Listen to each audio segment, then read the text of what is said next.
Assalamualaikum warahmatullahi wabarakatuh.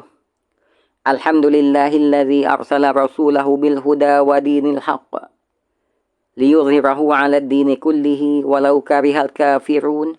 Wa asyhadu an la ilaha illallah wahdahu la syarikalah wa asyhadu anna Muhammadan 'abduhu wa rasuluh wa ba'd.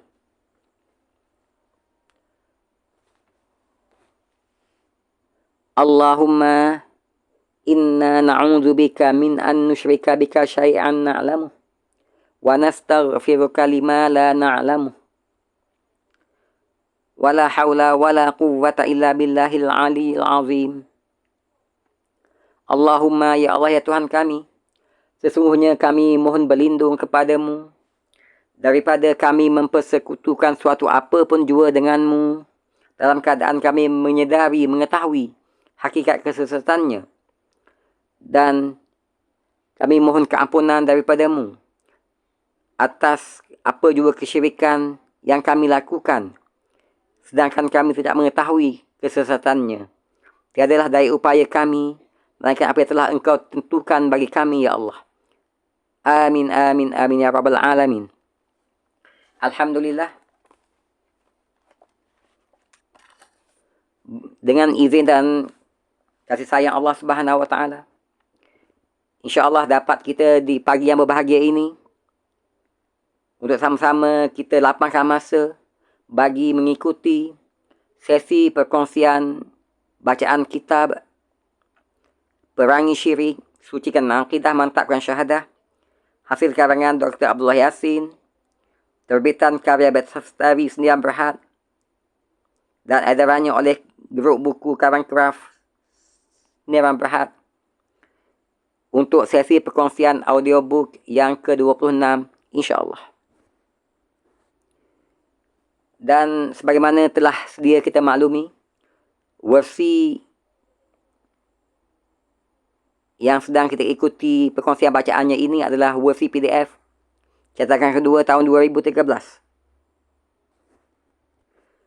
Dan sepintas lalu berkaitan dengan isi kandungan kitab ini, alhamdulillah, dalam sesi-sesi terdahulu, yang mana semoga perkongsian tersebut bermanfaat untuk kita semua, telah kita kongsikan bab muqaddimah kitab, juga bahagian 1, penjelasan 6 rukun iman, bab 1, Islam agama yang hak, bab 2, ibadah dalam Islam, bab 3, umat yang terbaik, dan insyaAllah akan kita teruskan lagi dengan bab 4, rukun iman, yang mana subtopik yang pertama iaitu iman kepada Allah Subhanahu Wa Taala telah kita kongsikan dalam 2 perkongsian terakhir sebelum ini. Bacaan isi kandungannya, alhamdulillah. Dan untuk sesi perkongsian ke-26 pada pagi yang berbahagia ini, akan kita teruskan lagi dengan subtopik yang kedua, yakni iman kepada malaikat. Dan seterusnya, dalam sesi berikutnya akan kita lanjutkan dengan perkongsian bacaan isi kandungan subtopik iman kepada kitab, iman kepada Nabi dan Rasul, iman kepada hari akhirat, dan iman kepada takdir, iaitu iman kepada qada dan qadar. InsyaAllah.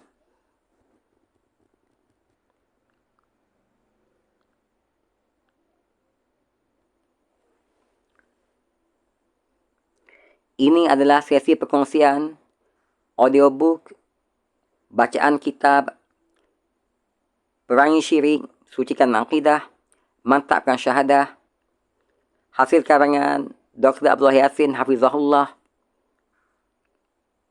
untuk sesi perkongsian yang ke-26. Semoga bermanfaat untuk kita semua, insyaAllah.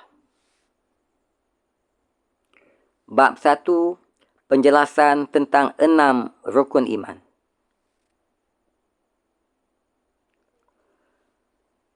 A'udzu billahi minasyaitonir rajim. Wa ma umiru illa liya'budullaha mukhlishina lahuddin hunafa'a wa yuqimus salata wa yu'tuz zakah wa dzalika dinul qayyimah. Dan tidaklah mereka itu diperintahkan, melainkan agar mereka itu menyembah Allah dengan memurnikan ibadah kepadanya. Agama yang suci bersih.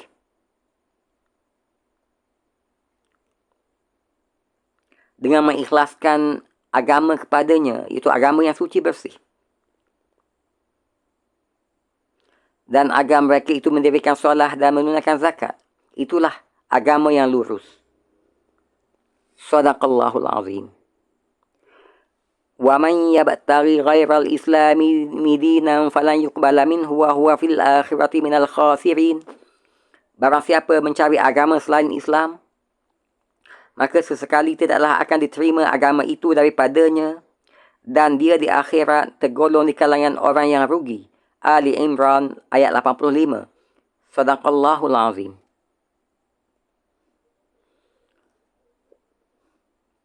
Bab 4, Rukun Iman. Alhamdulillah, dalam 2 sesi terdahulu telah kita kongsikan subtopik yang pertama, iaitu rukun iman yang pertama, yakni iman kepada Allah Subhanahu wa taala. Berhubung kait dengan makna iman kepada Allah Subhanahu wa taala. Makna perkataan Allah dan Ilah, nama-nama dan sifat-sifat Allah Subhanahu wa taala. Huraian berhubung kait dengan nama-nama dan sifat-sifat Allah Subhanahu wa taala.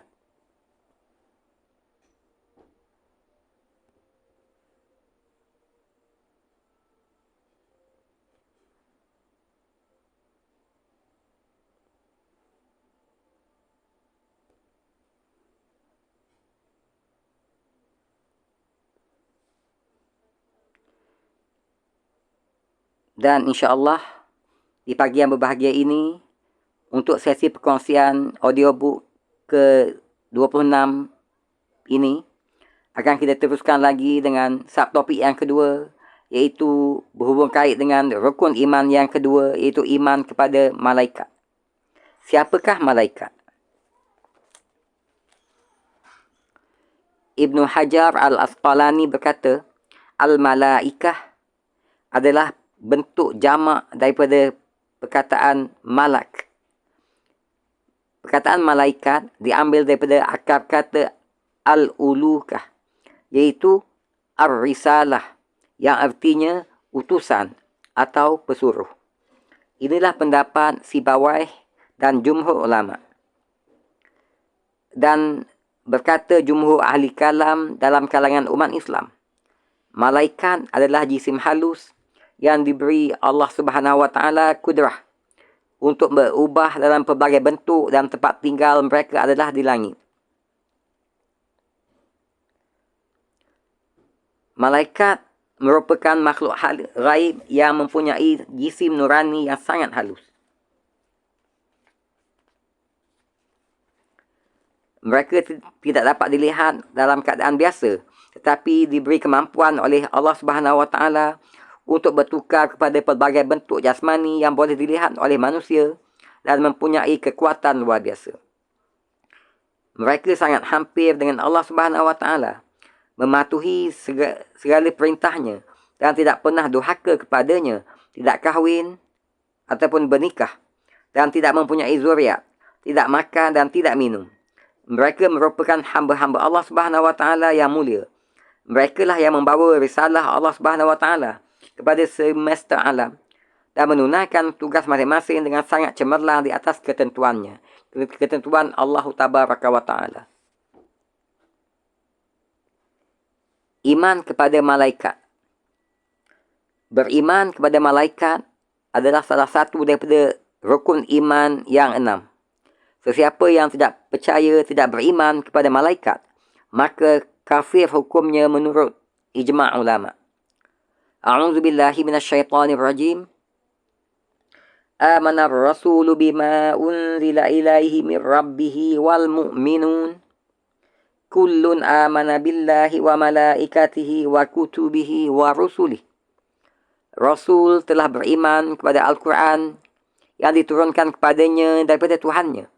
Demikian pula orang yang beriman, kesemuanya beriman kepada Allah, malaikat-malaikatnya, kitab-kitabnya, dan rasul-rasulnya. Al-Baqarah 285.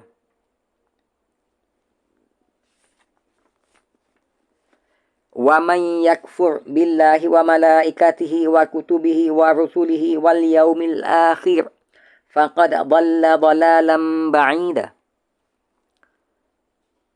Barang siapa yang kafir kepada Allah, malaikat-malaikatnya, kitab-kitabnya, rasul-rasulnya, dan hari kemudian, maka sesungguhnya orang itu telah sesat sejauh-jauhnya. An-Nisa 136.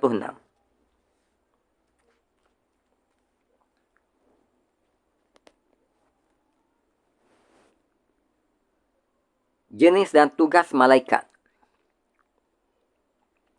Jumlah bilangan malaikat tidak diketahui oleh manusia kerana terlalu banyak. Mereka adalah tentera-tentera Allah Subhanahu Wa Taala, iaitu Junudur Rahman. Di antara yang paling utama ialah Jibril alaihissalam, Mikail alaihissalam dan Israfil alaihissalam. Jibril alaihissalam adalah malaikat yang diwakilkan oleh Allah Subhanahu Wa Taala untuk menyampaikan wahyu yang dengannya hiduplah hati dan rohani manusia. Mikail adalah malaikat yang diwakilkan oleh Allah Subhanahu Wa Taala supaya menurunkan hujan yang dengannya hiduplah bumi, tumbuh-tumbuhan dan haiwan. Manakala Israfil alaihissalam adalah malaikat yang diwakilkan oleh Allah Subhanahu Wa Taala supaya meniup sangkakala pada hari kiamat yang dengannya hiduplah kembali manusia setelah mereka dimatikan.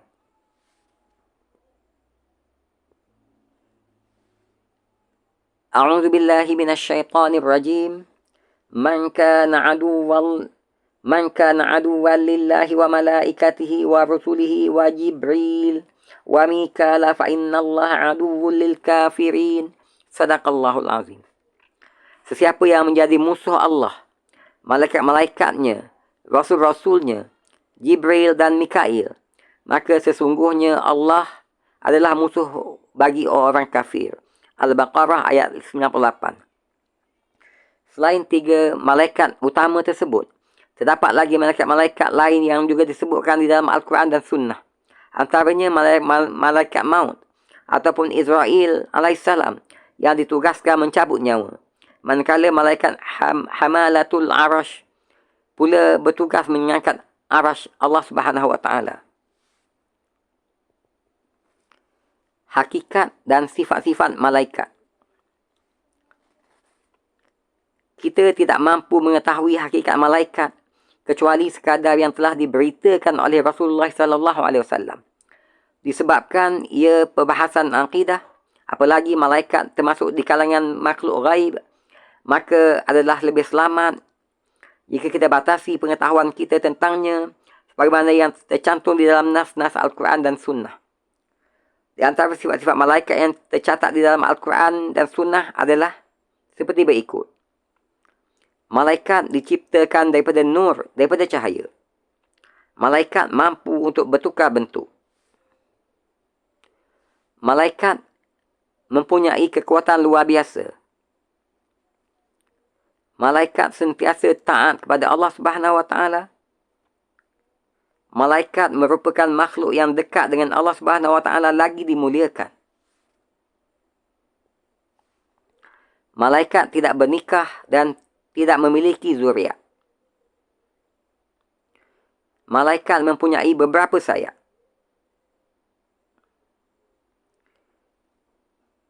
Malaikat dicipta terlebih dahulu daripada manusia.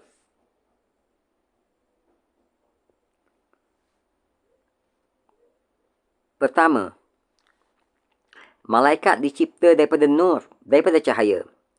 Sabda Rasulullah sallallahu alaihi wasallam, "Khuliqatil malaikatu min nurin wa khuliqal jannu min nar wa khuliqa Adamu mimma wusifa lakum. Rawahu Muslim. Malaikat diciptakan daripada nur, daripada cahaya.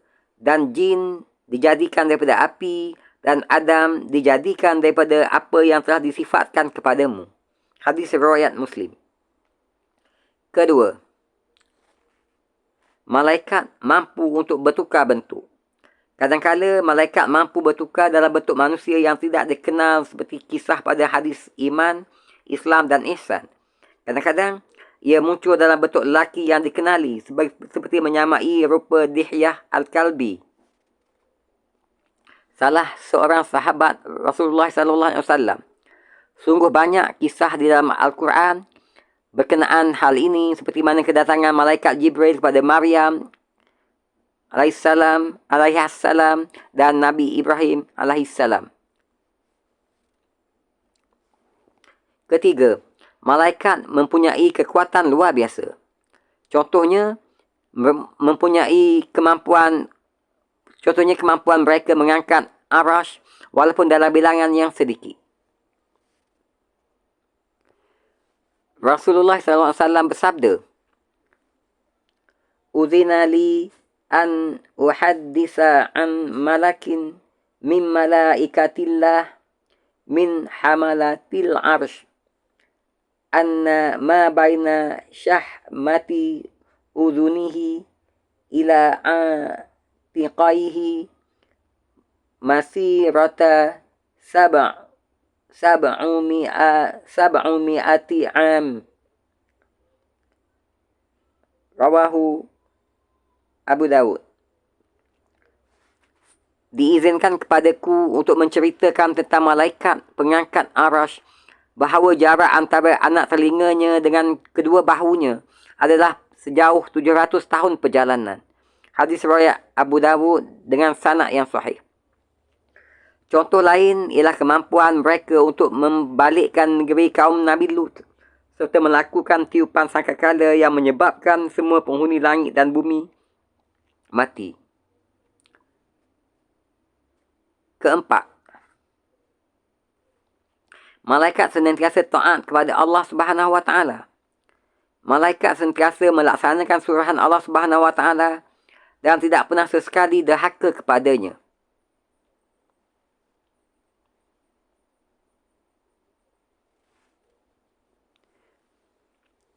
Ya ayyuhalladzina amanu qu anfusakum wa ahlikum nara waquduhan nas wal hijarah 'alaiha malaikatun ghilazun shidadun la ya'suna Allah ma amarahum wa yaf'aluna ma yu'marun. Sadaqallahul azim. Wahai sekalian orang yang beriman, peliharalah dirimu dan keluargamu daripada api neraka yang bahan bakarnya adalah manusia dan batu. Penjaganya malaikat-malaikat yang kasar, yang keras, yang tidak pernah mendurhakai Allah terhadap apa yang diperintahkannya kepada mereka. Dan mereka senantiasa mengerjakan apa saja yang diperintahkan. At-Tahrim ayat 6. Kelima, malaikat merupakan makhluk yang dekat dengan Allah Subhanahu Wa Taala lagi dimuliakan.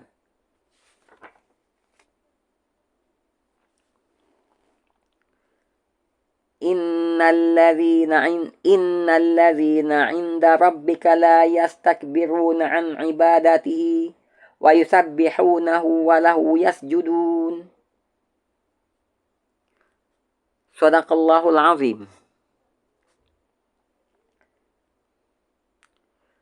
Sesungguhnya malaikat-malaikat yang ada di sisi Tuhanmu, tidaklah mereka berasa enggan menyembah Allah Subhanahu Wa Taala, dan mereka mensucikannya dan kepadanya mereka bersujud.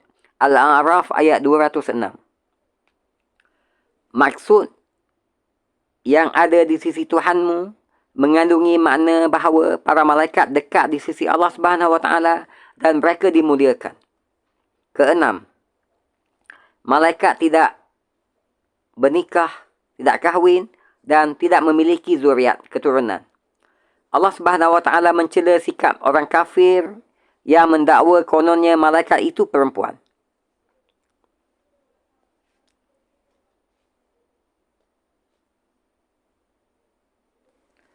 وَجَعَلُوا الْمَلَائِكَةَ الَّذِينَ هُمْ عِبَادُ الرَّحْمَنِ إِنَاثًا أَشَهِدُوا خَلْقَهُمْ سَتُكْتَبُ شَهَادَتُهُمْ وَيُسْأَلُونَ صَدَقَ اللَّهُ الْعَظِيمُ. Dan mereka pula menyifatkan malaikat yang juga menjadi hamba-hamba Allah Subhanahu Wa Taala yang Maha Pemurah itu adalah daripada jenis perempuan. Adakah mereka menyaksikan kejadian malaikat itu? Akan dituliskan kata-kata mereka yang dusta itu dan mereka akan ditanya kelak serta akan menerima balasannya. Az-Zukhruf ayat 19. Ketujuh, malaikat mempunyai beberapa sayap.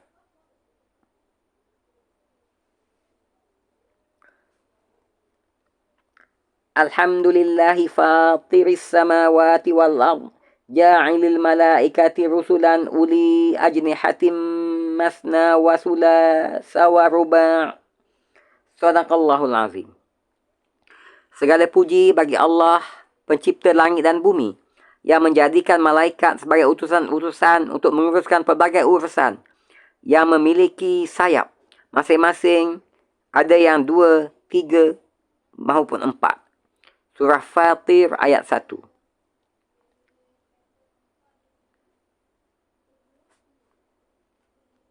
Ke-8. Malaikat dicipta terlebih dahulu daripada penciptaan manusia.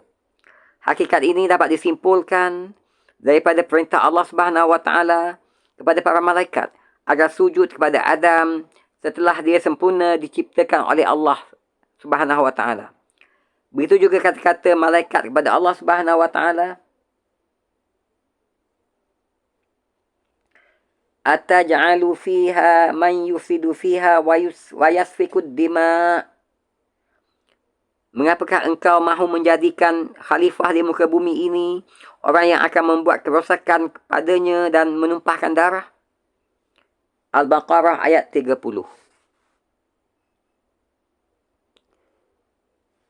Kesan keimanan kepada malaikat dalam kehidupan. Iman kepada malaikat termasuk dalam bab beriman terhadap perkara gaib. Ini adalah sifat utama orang yang bertakwa. Kesannya dalam kehidupan manusia ialah istiqamah atau teguh pendirian.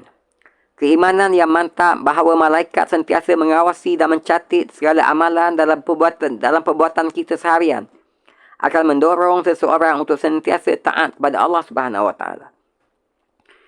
Kedua, sabar dan tidak mudah berputus asa dalam meneruskan jihad di jalan Allah Subhanahu Wa Taala. Malah, keyakinan yang jitu tentang adanya malaikat-malaikatnya akan membuatkan seseorang berasa tenang dalam perjuangan menegakkan kalimah Allah Subhanahu Wa Taala di atas muka bumi. Beriman kepada malaikat juga membuktikan iman kita kepada Al-Quran dan Rasulnya. Wallahu a'lam. Alhamdulillah, dengan izin dan limpah kurnia Allah Subhanahu Wa Taala, telah dapat kita kongsikan dalam sesi perkongsian audiobook kitab Perangi Syirik, Sucikan Akidah, Matakan Syahadah, hasil karangan Dr. Abdullah Yassin Hafizahullah ini.